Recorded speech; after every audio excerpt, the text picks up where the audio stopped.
We are delighted to introduce the final session for today, Invasion Inside Russia's War on Ukraine. Luke Harding in conversation with Simon Sebag Montefiore. Luke Harding's Invasion is a compelling chronicle of the war that changed everything. For this breathtaking work of reportage, he spent months reporting on the ground during the build-up to the conflict and afterwards. His book tells of the initial days of shock and panic, the grim reality of this ongoing war, and the unheard human stories behind the headlines.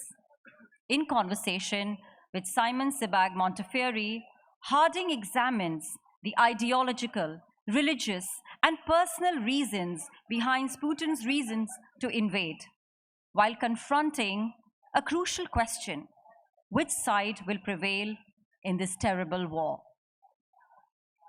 Our first speaker for today is Luke Harding. He's a journalist, writer, and award-winning correspondent for The Guardian.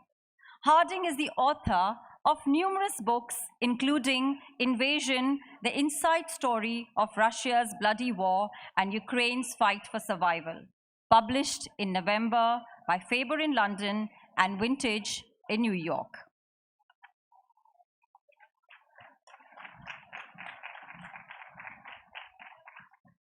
Our second speaker is Simon Sebag Montefiore, is the internationally best-selling author of prize-winning books that have been published in 48 languages. Catherine the Great and Potemkin was shortlisted for the Samuel Johnson Prize. Stalin, the Court of the Red Tsar, won History Book of the Year prize at the British Book Awards. Young Stalin won the Costa Prize and the LA Times Biography Prize. His Jerusalem won the Wenchen Prize in People's Republic of China and the JBC Book of the Year prize in USA. Romanovs won the Lupicaya Prize in Italy, and his latest is The World of Family History. Ladies and gentlemen, please join me in welcoming Luke Harding and Simon Sebag Montefiore, the session, Invasion Inside Russia's War on Ukraine. Thank you very much. Ladies and gentlemen, it's great to be here with you tonight in the last session. It's great to be here on the front lawn. And I'm really delighted to be here with Luke Harding, the author of this book, Invasion. Luke has covered Ukraine and the war in Ukraine since 2014. He's also an expert on the secret world of the degradation of the Russian regime under Putin over the last 15 years. So he's extremely well qualified. And what he's done with this book is to write really a brilliant piece of reportage, but also what you might call a first draft of history. So he's definitely the right person to talk to about this. I think the best thing to do is just to start from the beginning. We're going to talk for about 30 minutes, and then anyone can ask questions. So, Luke, let's go straight into this. Let's begin at the beginning. Tell us what you were doing the day of the Russian invasion, or the night before, and tell us how you first realized that it was a full-scale invasion. Yes, great to be here on the front lawn. Very nice to see so many friends here. I mean, I've spent a long time reporting on Russia and Ukraine. I first started going to Ukraine about 15 years ago. I spent 4 years in Moscow as The Guardian's bureau chief and was kind of kicked out by Vladimir Putin's spy agency in 2011. And one thing I learned during this rather dark experience is that with Putin, if there's a bad option and a worse option, always go with the worse option. And so when, like everybody, in the autumn, the early winter of 2021, I saw Russian tanks, armored columns, streaming towards the border with Ukraine from Belarus to the north, Crimea to the south, occupied since 2014. I thought the worst, and so I went to Kiev. I was on the front line in the east of the country, outside Donetsk, which has kind of been occupied by pro-Russian separatists for 8 years. I was in Mariupol, port city on the east, And to answer your question, Simon, on February the 23rd, I was at a dinner party with Andrei Kurkov, the wonderful Ukrainian novelist. He's written his own diary of invasion, several other books, including Death of a Penguin, Grey Bees. He's a wonderful, genial, brilliant man, and he invited me around for borscht, for Ukrainian soup. So we were sitting in his apartment in the center of old Kiev with its Art Deco buildings, its cathedrals, its history, its culture, its hipsters going up and down the cobbled boulevards on electric scooters. And there was an air of unreality because we knew, or we felt, that war was close. But how it would manifest was not clear. And we had this great dinner party. Then about midnight, I kind of rolled off home after quite a lot of vodka. He was optimistic. I was very pessimistic about what was coming. And I took a call from a Ukrainian source of mine, a kind of contact who worked in the foreign ministry. And he just said a few words. And he said, "The invasion will begin at 4 a.m." And I looked up. It was Thursday, late Thursday, dark velvet sky.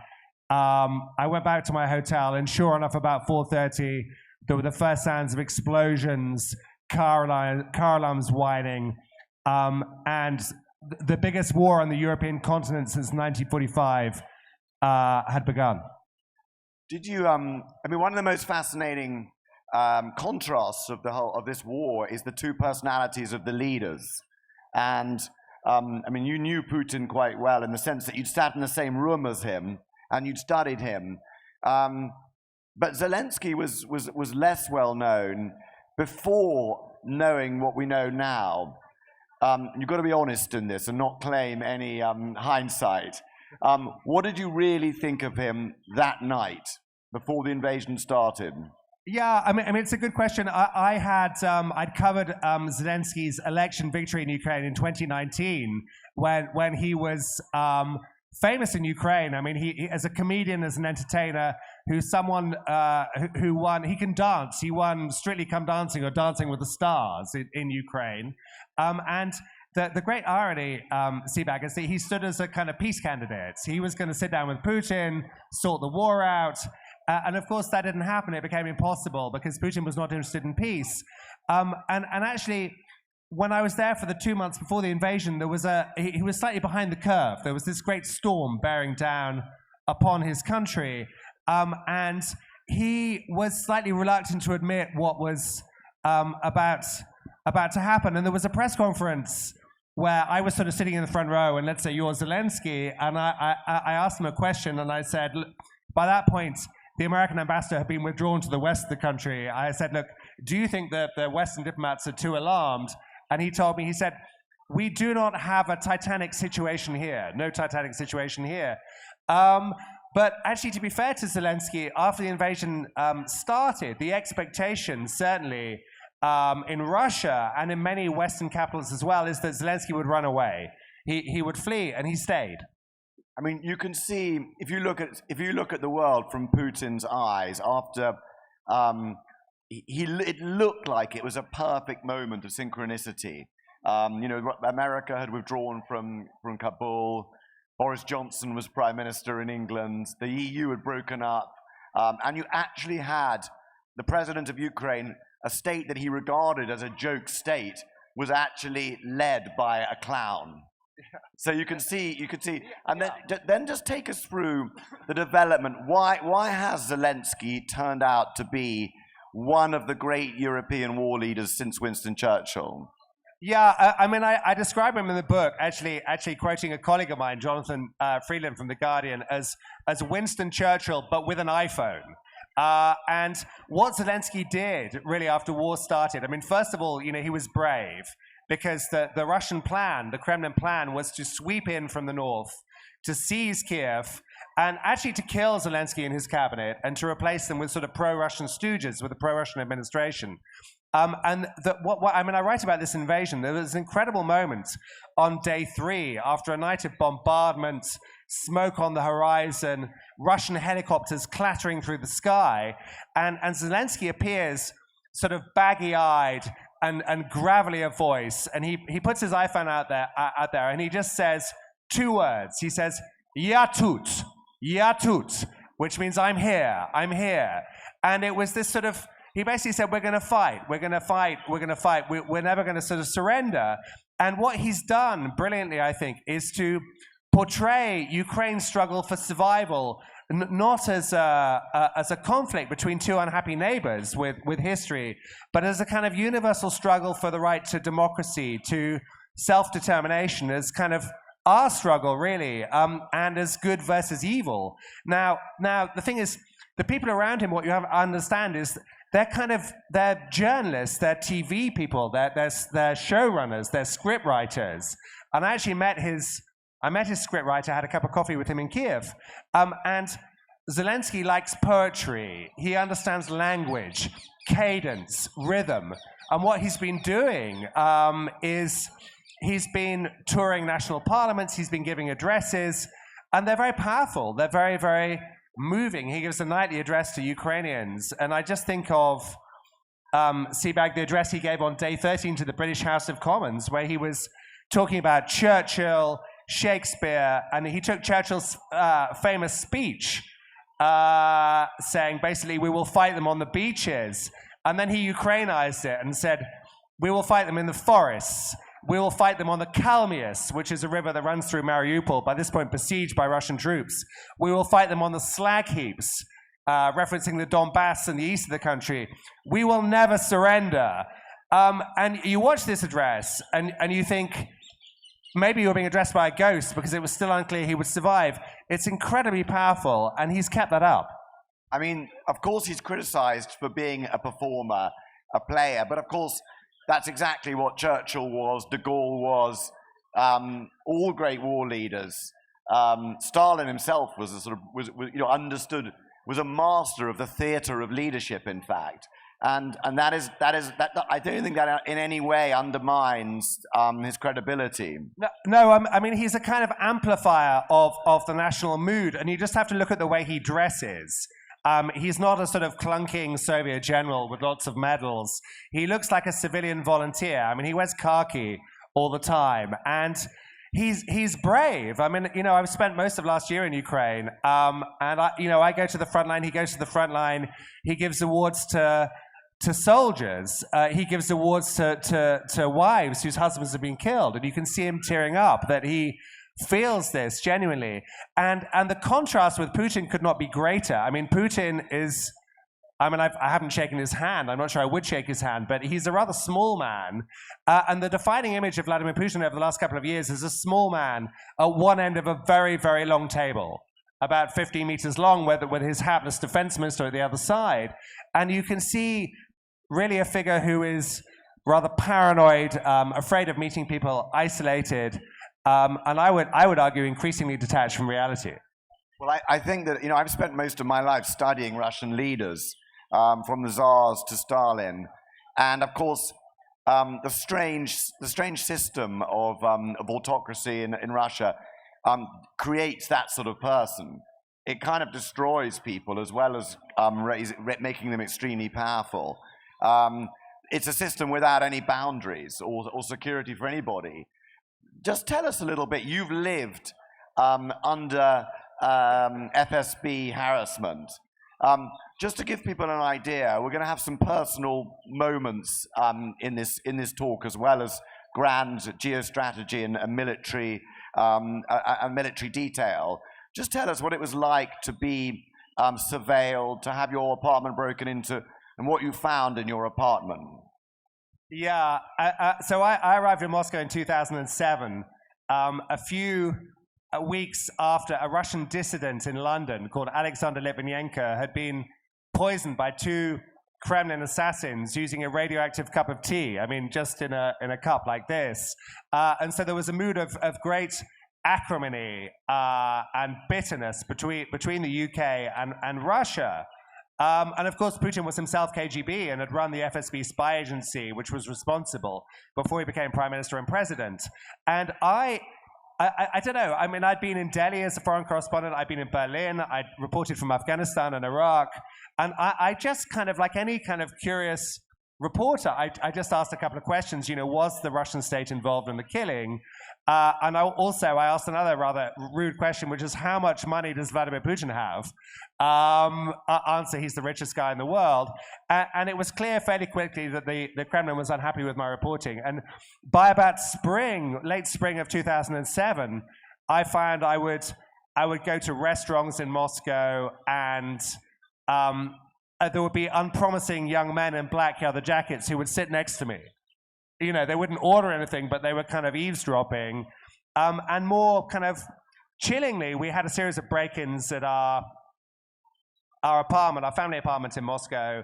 And they were very unsubtle. There were lots of clues. I came back on one occasion to discover with my small kids that the locked window next to my son's bed, we were living on the 10th floor in a Moscow tower block, had been bust open.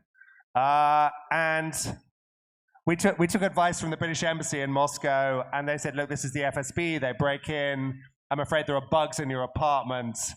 And I said, well, what about the bedroom? And they said, yeah, the apartment is bugged as well. And then I said, well, look, is there anything you could do about this, the British Embassy, Her Majesty's government? And they basically said, no, but have a biscuit. It's basically the British Embassy. Britain is a kind of post-colonial, post-everything power. We're kind of falling apart as a country, but they will give you a tea and biscuit if you run into difficulty. Let's just talk about history, for example. The history for a moment. This may be a strange thing for a historian to say, but I think a little bit of history is a very dangerous thing. The moment I knew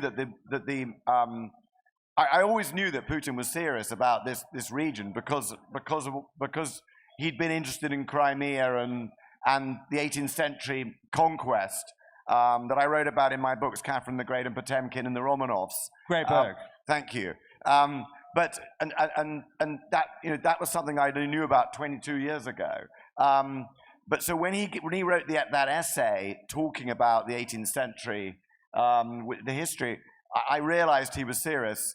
So historians knew stuff that often spies didn't. Yeah. But beware historians. Sebag is a very fine and distinguished historian, but actually that there are perils from amateur history. And I sort of write that we've seen many Putins. We've seen Putin fishing with his top off in the Siberian stream. We've seen him flying with cranes, scuba diving. But actually, it's amateur historian Putin which has been the most dangerous and deadly. And really, he had we all had a tough time in the pandemic, but he had a particularly strange and bad pandemic where he really saw no one for almost 2 years. He called up books, papers, essays. He wrote his own essay, which actually a Cambridge professor I talked to described as kind of extremely mediocre, and I would agree with that, where he essentially argues that Russia and Ukraine come from a single civilizational beginning point in the 9th century when Prince Volodymyr converted to Christianity, and that actually Ukraine was never a state. This was always historical Russia. And, whenever Ukraine had moments of autonomy, he says this was the fault of the Mongols in the 13th century, then the Poles in the 16th and 17th. And latterly, it's been the victim of Western meddling. And really, Putin was sort of setting out a sort of revisionist manifesto to reconquer Ukraine. And the other curious thing about it, we were talking about it in this morning's session with Anthony Beaver, was that the villain in Putin's version of history is someone called Lenin. Do you think as a good KGB officer, Putin would revere Lenin? But no, Lenin was the person who set up Ukraine as a sort of socialist republic in the 1920s and birthed modern statehood. Yet he likes Stalin. So he likes Stalin, he likes Ivan the Terrible, he likes Nicholas I. And these are classic Russian imperial ideas of nationality, of spirituality, of orthodoxy. And what is so scary about this war is that Putin thinks that not only is he eradicating Ukraine, a historical error, in his view, that he's fighting a civilizational war against the West, against decadence and Satanism. So I guess that means you and I and Satanists. I don't know how many of our audience are Satanists, but it's all, this is serious. This is what Russian state TV says. It's a fight against Satanism. Okay, here's a question. Could he win? I mean, it depends on how you define winning. I mean, I think Putin thinks he can still win, but in a sense, what I argue in my book Invasion is that he's already lost insofar as the original plan was to subjugate the whole of Ukraine, to de-Ukrainize Ukraine, in other words, get rid of its culture, its language, its sovereignty, and that Ukrainians who weren't going to go with this project can be killed or imprisoned or tortured, or they can agree to become good Russians. That was the idea. And really, you know, when I was in Kiev on the 23rd, 24th, there was this enormous tank column coming towards the capital, the Ukrainian capital. And the expectation was that he would actually, you know, Putin thought he could take Kiev in a few days and pacify the whole country by the summer of last year. And that failed. And now where we are is a kind of grinding war where Russia has taken considerable territory in the south. It's taken Mariupol, from you know, which I visited. It's taken Zaporizhia, parts of Kherson province. But he's mobilized about 500,000 guys, and you know, the expectation is come spring he will try again. I mean, I'm slightly playing devil's advocate here, but it's actually quite conceivable that he will win in a different way. He will win by making Ukraine impossible to exist as a normal state. He will impose a frozen conflict on the region, which will prevent it ever having security, unless of course it does become a full NATO member, which is unlikely, I think, at the moment. So one's got to realize, looking at Russian history, that Russian rulers really don't care about massive losses, and they never have. And that, you know, while we look at that amazing footage of that enormous convoy of thousands of tanks, you've only got to look at Peter the Great and Stalin and even Nicholas II in war, or Yeltsin in Chechnya, to realize that a real Russian ruler, doesn't really lose much sleep over that. No, I mean that's absolutely true. I mean, there've been huge number of Russian casualties. Some of the tactics we've seen in Bakhmut, a city I visited last summer, which is at the heart of the conflict, which the Kremlin is trying to capture. We see wave on wave of Russian soldiers being sent in, being gunned down, and then more sent in like zombies. But I think, you know, what we have to understand is, first of all, Putin is not a military leader. He's not a general, and it shows. I mean, he's been a bit like Stalin, actually, in the early days. I mean, he's been micromanaging this campaign with pretty disastrous results. The Russian army, on paper, was the second biggest in the world and has actually underperformed and proved to be pretty corrupt and incompetent for much of last year. I mean, I think it's now consolidating. But I mean, the other strategic blunder he made, and you referenced this at the beginning, was to assume that the West was undergoing a kind of collapse similar to what the Soviet Union experienced 30 years ago. And actually what we have seen instead is a pretty astonishing coming together of democratic countries around the world into an anti-Kremlin coalition. We've seen the US rediscover a leadership role under Joe Biden. We've seen Sweden and Finland apply to join NATO, which would not have happened were it not for the invasion. We've seen the Germans sort of abandon pacifism, kind of, although Olaf Scholz is dithering a bit like Hamlet over whether to supply tanks to Ukraine or not, much to the frustration of Kiev.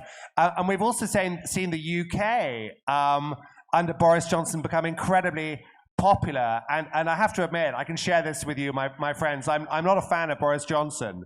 But Boris Johnson is incredibly popular in Ukraine. He's the most popular politician, feted in murals, in street art, in rap songs. And he's also been quite influential, I think, in galvanizing support for the Ukrainians. Would you say that, ironically, Putin has really certainly intensified, almost created a Ukrainian national consciousness that wasn't completely formed before? I mean, Take us through that process. This is the great paradox. I mean, just before the invasion, I had a meeting with the head of Ukrainian foreign intelligence, and he was basically saying, Putin had pushed up support for joining NATO. He had Ukrainized Ukraine. And I think his big mistake was to think that the Ukraine of 2022 was the Ukraine of 2014, when it was true that parts of the east of the country and the Donbass, there was a substantial minority which was pro-Russian, watched Russian TV, thought that Russia was a well-organized state, and that was something that Putin could kind of work with, could instrumentalize.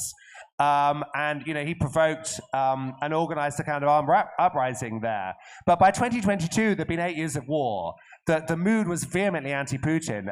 Putin had made Ukraine an anti-Russian project. That Even Russians. The real sign of it is that even Russian speakers, many of them. Yeah. But I mean, you have to understand, to be clear, Ukraine is bilingual. Everyone speaks Ukrainian and Russian. There's now definitely a shift away from Russian towards Ukrainian. I speak Russian all the time in Ukraine. But the Russian speakers reject the idea that you speak Russian, therefore you somehow belong to Putin. That they feel a civic Ukrainian identity, and that they believe in victory. I mean, I've spent a lot of time on the front line. You talk to any Ukrainian soldier, and you say, "Why are you fighting?" And they just say, "I'm fighting for my country, for my family, for my wife, for my kids, for my future." And I mean, the other thing, Sebag, is there've been horrendous losses, terrible human stories. I mean, let's talk about those now. I mean, you've been to some of the Bucha and other places where there have been terrible atrocities. Just give us a sketch of one of those that you've seen, and then I want to ask you about yourself afterwards. Yeah, I mean, I'm kind of, I sort of wrote this book. I mean, it's non-fiction. It's a first draft of history. I mean, if Sebag is a historian of the past or the near past, I guess I'm a historian of now, of the present moment. In April of last year, a few days after the Russians withdrew from the Kiev region, I went to Bucha, which is a pleasant suburban garden town about 30 kilometers northwest of Kiev. And essentially, it's where the Russian advance got stopped.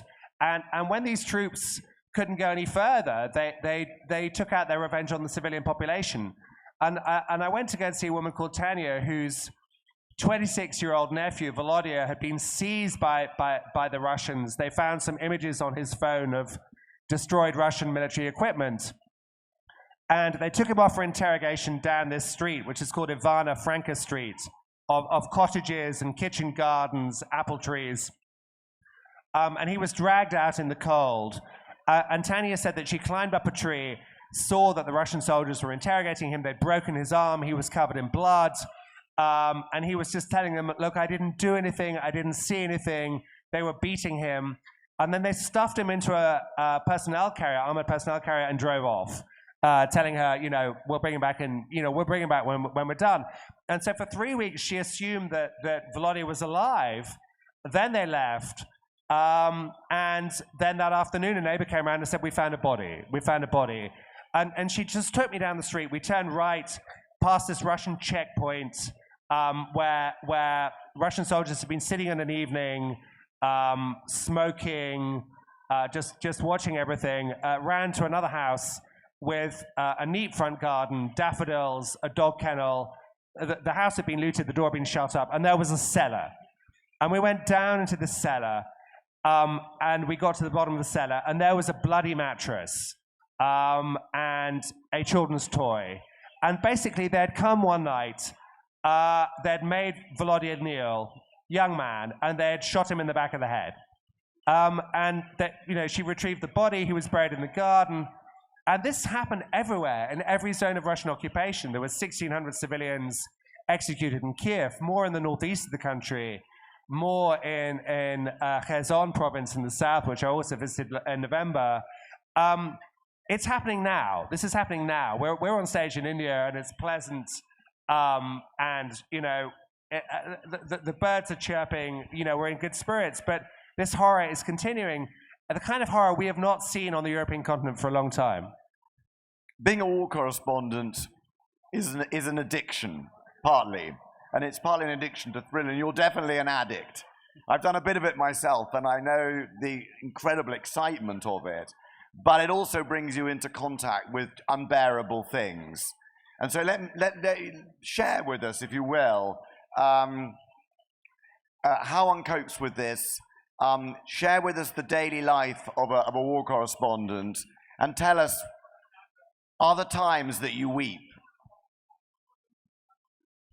Yeah, I mean, there are times when you weep, and really what I tried to do was, you know, Sebag was saying, obviously to explain the politics and the history and the personalities, but actually to just explain the human stories. I mean, just on the day of invasion, we sheltered in the hotel basement, and it was full of journalists, and it was clearly a huge international moment, a moment in history, a media moment. And at 6 a.m, a woman came in with her 2 kids just from the street, from the neighborhood. And these kids had been dragged out of bed. They looked about 6 and 8, and they were sitting on chairs, just like these chairs, you know, bleary-eyed, and they started coloring books. And I just, I knew this was coming, and yet the horror of it kind of dawned on me that probably these kids would be okay, but other kids would not be okay. I mean, there were kids killed in Dnipro in a Russian missile strike a few days ago.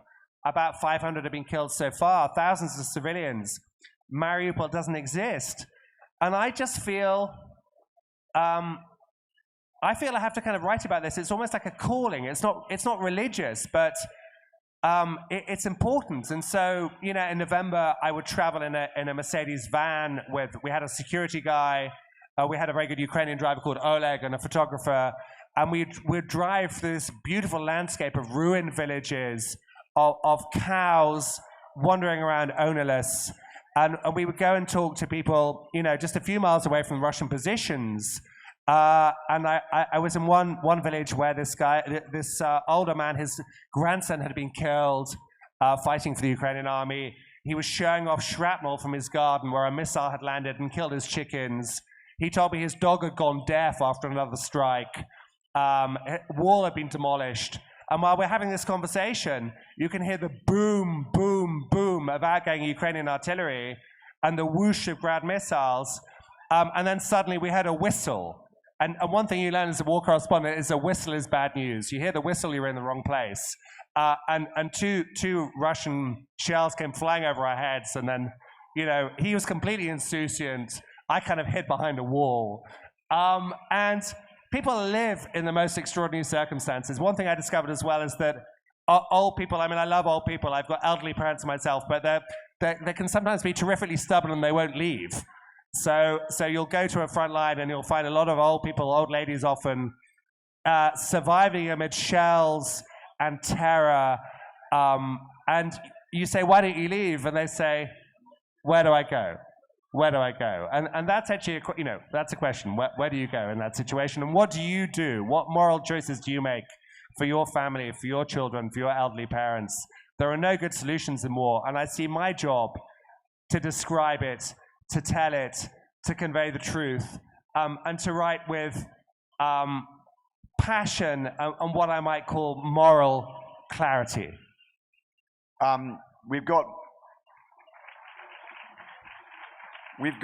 just got 13 minutes left, so I'm just gonna come right up to the present and just ask you a question that no one knows the answer to, but your opinion would be very interesting. Is what next this year? Will it be? Are we going to look at a frozen conflict? Are we going to look at a Ukrainian victory? What next? I mean, it's the big question. I think we're looking at a hot conflict. I think both sides will seek to advance in the spring.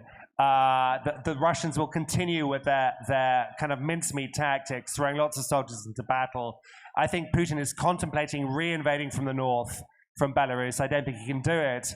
And meanwhile, the Ukrainians will be looking to try and punch through, possibly in the south around Melitopol. But these are very well-defended positions, and there are no easy answers. I mean, Zelensky knows that if he tries to take back more territory, many thousands of more Ukrainian soldiers will die. Many more women will become widows. And the horror will continue. And I think the role of the West is crucial. I think more weapons are needed, tanks are needed. I think we're beyond escalation. This is already a huge war, like the Second World War, with 1 million men at arms. And I guess I would kind of make a plea as someone who's been there, who's seen it, is that it's very easy as a viewer, as a reader, as an educated person, to change channel, to move on. And I think what we need to do this year is to follow events in Ukraine with empathy. These are real people whose lives are being shattered, and they deserve our support, because if Ukraine goes down, first of all, Putin will continue. He won't stop. He'll continue to chew up European territory. I think he would like to capture Moldova. He really hates Poland. State TV is talking about redividing Germany. The Baltics are in a precarious position. So we need to realize that actually this is about the world order, that there's a precedent. If Putin wins, any country with a territorial grudge can march into its neighbor. And actually, this is not a perfect world. There is no perfect international law, but we need to be decent and to keep those ideals of respect and kindness. That we need to hang on to that. Very nice. Thank you. Right, we've got 10 minutes left. All raise your hands, and let's have lots of questions. Let's start right here with this gentleman right in front of me. My question is, what are the lessons for Taiwan and perhaps Tibet from Russia-Ukraine conflict? Good question. Yeah, it's a great question. Thank you for your wonderful question. I don't look. I'm not, to be clear, I've never worked in Beijing, so I'm not a sinologist. I did work in Delhi for 4 years, and I was in Pakistan and Afghanistan. I suspect that the Chinese, who are strategic partners of Russia, if they were thinking about a kind of military adventure in Taiwan, will possibly be having second thoughts, because the bill, that Putin has paid for this, the penalty has been really huge. I mean, there's been international isolation. There's been a radical decoupling of Russia's economy from the West to the point where even McDonald's has left. I mean, there was great fanfare. You probably write about it when McDonald's arrived. You were there? Okay, Sebag was there. Sebag was in the queue for a Big Mac. But there are no more Big Macs. And so the sanctions have been enormous. I mean, the Russian economy has kind of recovered. I mean, they haven't been decisive, but really Russia itself has toppled into a totalitarian society. And I think it's interesting that China has not supplied weapons to Russia, has been a partner, has been kind of quite neutral in this conflict. So I think it's going to be very, very hard for Tibet. And I think, the Taiwan project, if it was a project, has certainly gone back 5, 10, 15 years. All right, raise your hands. Right, this person right in the front row, please. Yes. Hi, I have 2 questions.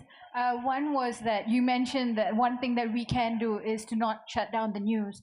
And it's quite haunting because there's so many other news that is ongoing. And how do you just keep watching it?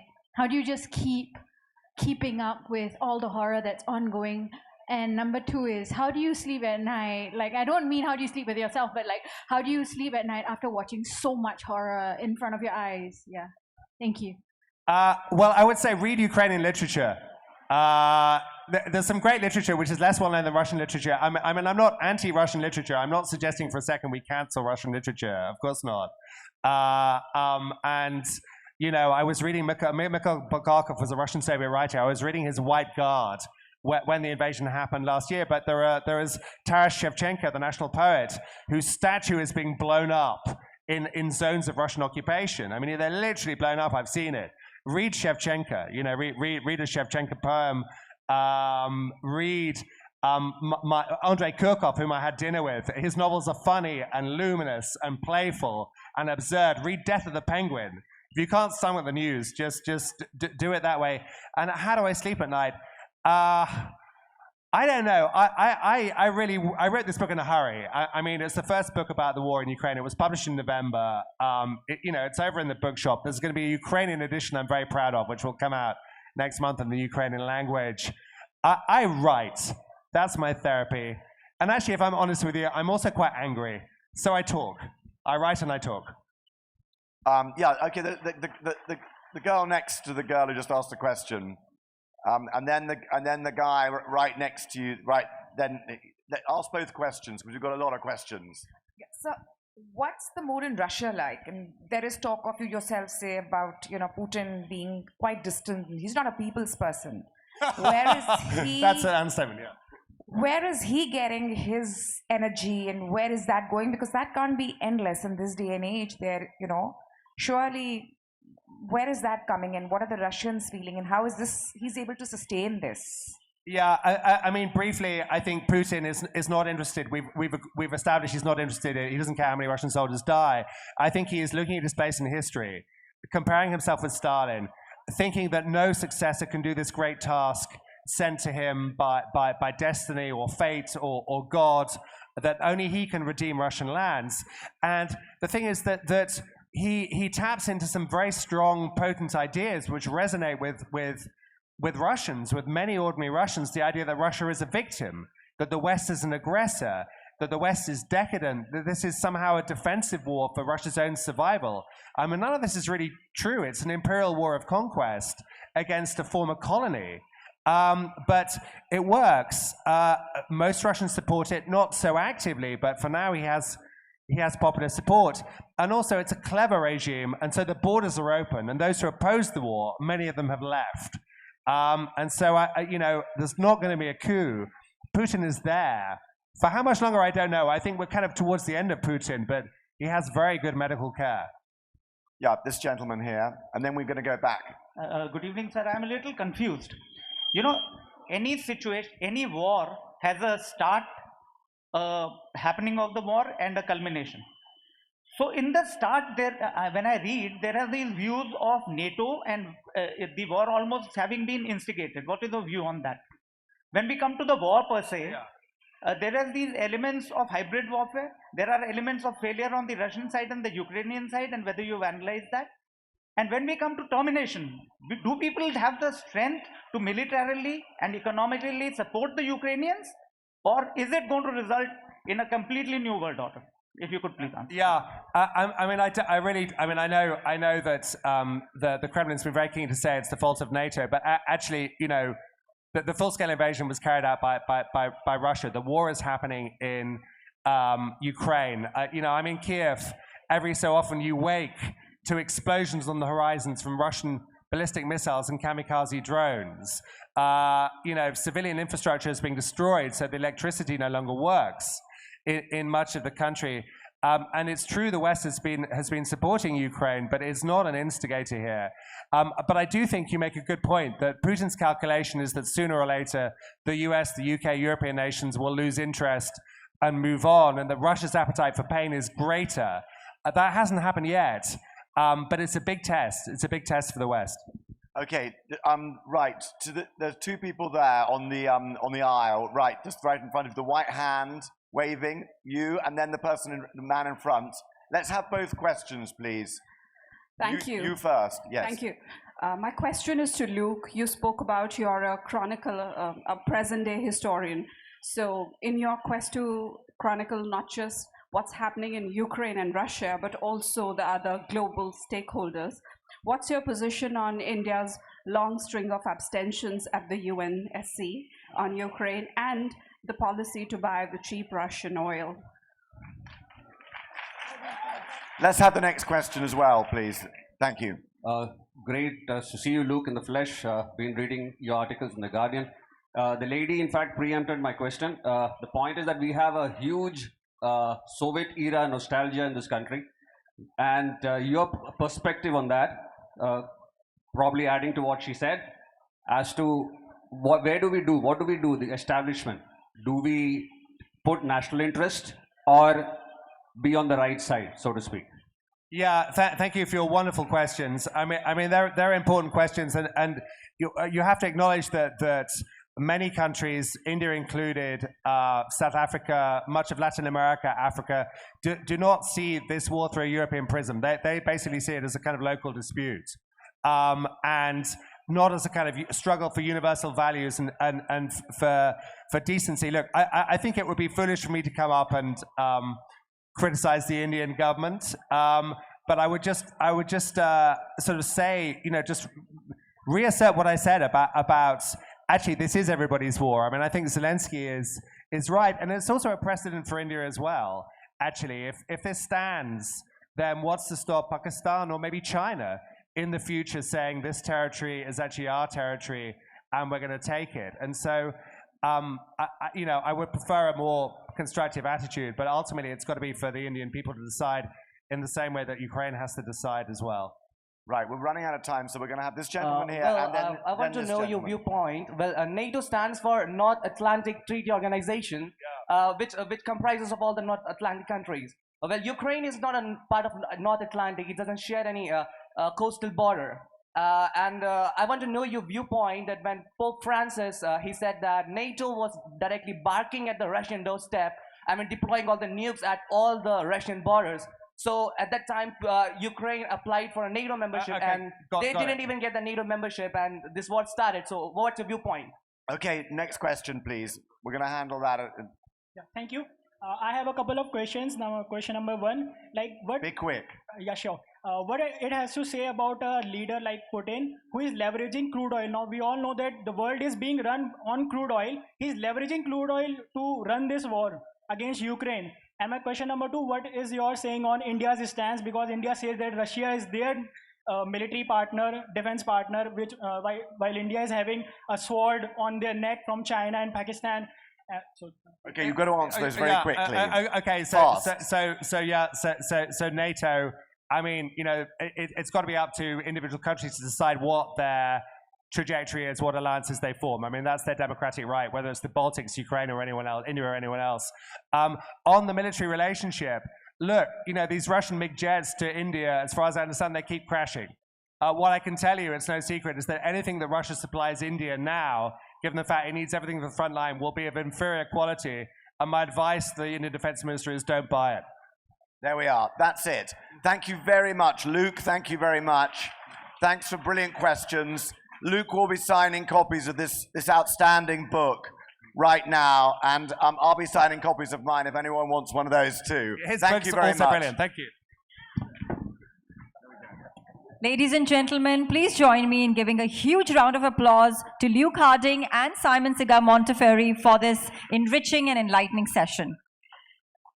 The authors will be signing their books at the book signing desk located on my right.